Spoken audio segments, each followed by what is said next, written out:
பாத்திமா வாழ்ந்த முறை உனக்கு தெரியுமா?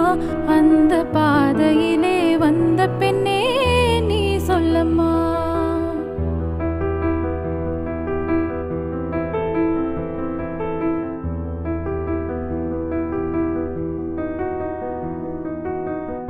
உத்தம திருநபியின் மகள் அல்லவா? உத்தம திருநபியின் மகள் அல்லவா? நமது உண்மை வீரர் அலியாரின் மனைவி அல்லவா?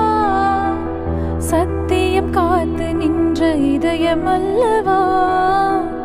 சத்தியம் காத்து நின்ற இதயம் அல்லவா?